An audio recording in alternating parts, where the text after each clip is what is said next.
morning, Greensburg Keystone Church. Ready for another day? I hope that you've woken up just turning your attention towards not the news and not the bad things, but turning your heart and your mind towards the good things, and you're ready to be encouraged. I am. I'm ready to go. I always look for something positive over a cup of coffee every single morning, and I hope that you're doing that as well.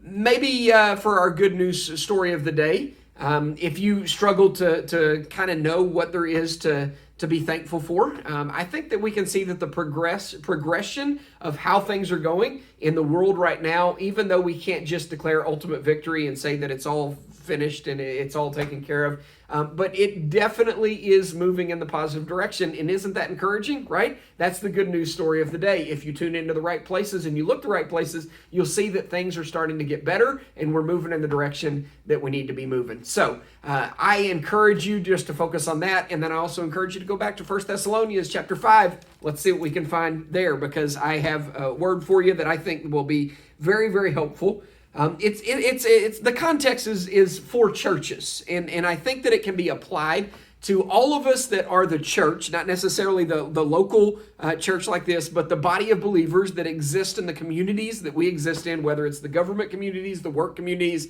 the family communities, whatever it is, all your communities. But here's the word that I want to give you. We ask you, brothers, this is verse 12, to respect those who labor among you and are over you in the Lord and admonish you, and to esteem them very highly in love because of their work. Be at peace among yourselves. And we urge you, brothers, admonish the idle, encourage the faint-hearted, help the weak, and be patient with them all.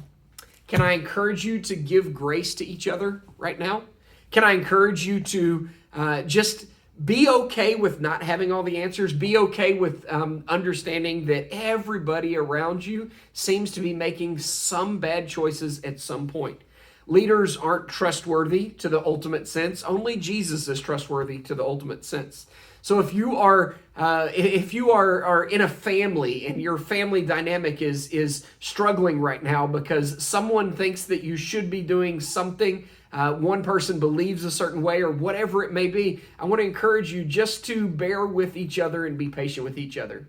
If there are some of you that are watching other people and you're wondering how in the world can you call yourself a Christian and then act like that or do that or say that or whatever it is, I want to encourage you to just be patient with the weak.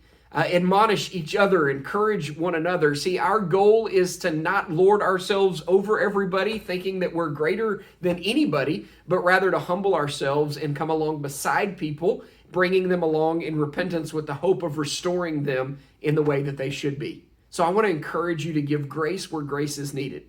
Someone upset you because they led in the wrong direction or they did something that you don't agree with. Man, I understand that. And some of that can be heavy, but please understand. No one is wanting to stir this thing back up. Nobody's encouraging that. Nobody's hoping for that.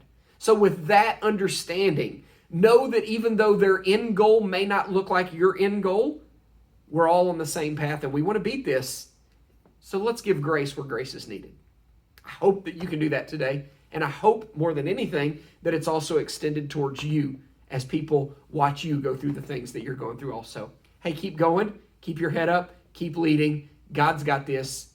I hope you have a great day.